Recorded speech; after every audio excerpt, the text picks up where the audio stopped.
Hello, good morning student. How are you? चलते हैं फिर आज के टॉपिक पे बात करते हैं। आज का टॉपिक है गॉस थ्योरम या फिर गॉस लॉ के नाम से भी कह सकते हैं, एक ही मतलब है। तो इसका कॉन्सेप्ट या स्टेटमेंट जो है वो फिर उसको प्रूफ के तौर पे भी आपको देखना है, और दोनों बातें इंपॉर्टेंट जाती हैं। इसका प्रूफ भी इंपॉर्टेंट होता है और इसका एक कोई एप्लीकेशन भी पूछा जाता है। तो स्टेटमेंट ये है, according to Gauss theorem the total electric flux through any closed surface in free space is equal to 1 upon epsilon naught times the total charge enclosed by the surface। यानी जो total electric flux जो होगा phi, वो is equal to किसके बराबर होगा? जो total charge की इनक्लोज करे उसका 1 अपॉन एप्सिलॉन नॉट टाइम्स होना चाहिए।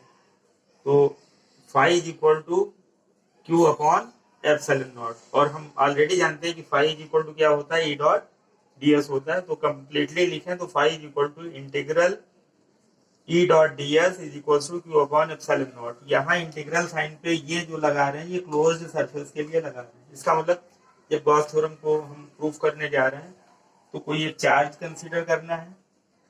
जैसे कि यहाँ पे हम एक चार्ज कंसीडर कर रहे हैं, एक यूनिट चार्ज हमने ले रखा है, कोई एक पॉइंट चार्ज ले रखा है plus Q at the point 2। इस चार्ज के अराउंड इलेक्ट्रिक फील्ड होगी, तो एक इसके अराउंड में हम एक सरफेस कंसीडर करेंगे इमेजिनरी, जिसको हम गॉस के नाम पे गॉसियन सरफेस कहेंगे। यानी इस चार्ज को इनक्लोज करते हुए एक इमेजिनरी सरफेस कंसीडर की, जिस सरफेस को कैपिटल एस से बोल रहे हैं। इस सरफेस को हम बहुत छोटे छोटे एलिमेंट से मिलकर बना हुआ मान सकते हैं। तो उसमें कोई एक एरिया एलिमेंट हमने ले लिया, डीएस एक उसका पार्ट ले लिया।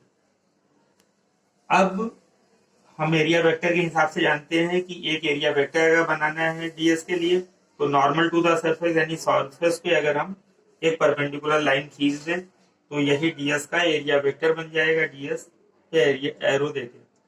और जिधर भी हम कोई वेक्टर कंसीडर करते हैं तो उसको रिप्रेजेंट करने के लिए, डायरेक्शन को रिप्रेजेंट करने के लिए एक यूनिट वेक्टर भी उसी के अलाउंग ले लेते हैं, तो आर कैप यू। अच्छा, जो गॉसियन सरफेस है उसकी अपनी एक रेडियस होनी चाहिए, तो स्मॉल आर को उसकी रेडियस ले ली। तो ये इसका स्टेटमेंट है और प्रूफ के लिए ये फिगर काम आएगी। अब प्रूफ इस हिसाब से चलेगा कि वी नो दैट हम इलेक्ट्रिक फील्ड के बारे में जानते हैं कि E is equal to 1 upon 4 by epsilon not q by r square. हम इसका वेक्टर फॉर्म लिख रहे हैं, आर कैप इस पे लगाना रहेगा। Now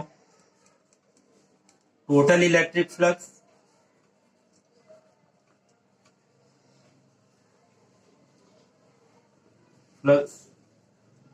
is phi is equal to integral d phi, और ये क्या होता था, ई डॉट डीएस। जैसा कि आप फ्लक्स के कॉन्सेप्ट में आप जानते हैं। अब यहाँ पे ई की और डीएस की वैल्यू पे हम लोगों को जानना पड़ेगा। तो phi is equals to E की वैल्यू आपको मालूम है कि 1 upon 4 pi epsilon not q by r square और आर कैप, ये तो ई की वैल्यू थी, डॉट डीएस। अब डीएस की भी वैल्यू भी जान लें। अगर हम इसको कह रहे हैं कि n cap is equal to vector ds upon mod of ds, then we can write as vector ds is equal to n cap ds. Is it clear? हम लोग ये जानते हैं, तो जहां पे हमें ds वेक्टर लिखना हो वहां n cap ds लिख सकते हैं। यानी ds की जगह क्या लिखेंगे, n cap ds, और ये इंटीग्रल का सिंबल रहेगा। अब फाई इज इक्वल टू जो कांस्टेंट वैल्यू है जिसको समिंग में नहीं लेने जा रहे हैं, जो फिक्स है उतनी की उतनी, वो सबको इंटीग्रल साइन के बाहर कर दें। यानी 1 upon 4 pi epsilon not Q upon R square और are cap dot N cap, इसको ऐसे लिख लें, इंटीग्रल एस और साथ में रह गया ds।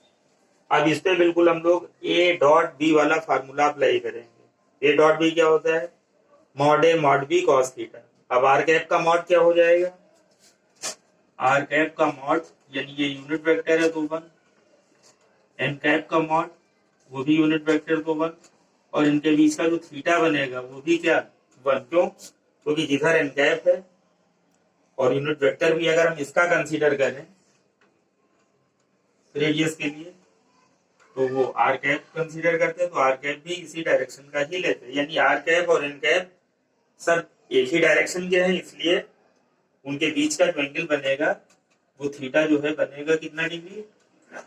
0 डिग्री। देन अब सभी को मालूम है कि cos 0 पे यानी cos 0 डिग्री पे 1 लिखते हैं, तो ये a डॉट बी जैसा खोलेंगे और उस पर ये वैल्यूज भरेंगे, तो phi is equals to 1/4 pi epsilon not q by r square, तो आर कैप एन कैप और cos 0 degree with integral sign dx। तो this is 1, this is 1, this is 1, means you got here each and every one।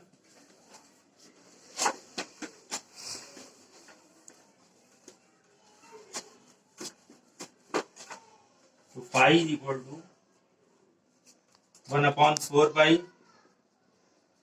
epsilon naught q by r square integral s। So this is 1, this is 1. Why this is 1? Because that it is a unit vector. Mod of unit vector is 1. This is 1, this is 1, and cos 0 is again 1. Why we have taken cos 0? Because r and n both are in the same direction. For that theta is 0 degree here. So cos 0 is 1, and you have only ds.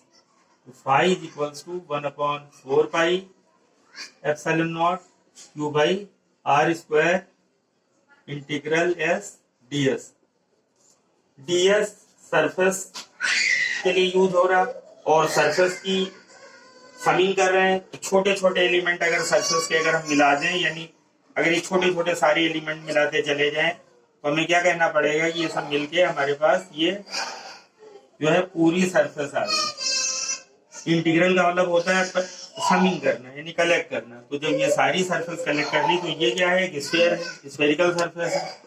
तो phi is equals to 1/4 pi epsilon not q by r square into 4 pi r square. So here 4 pi r square is cancelled, then phi is equal to 1 epsilon naught।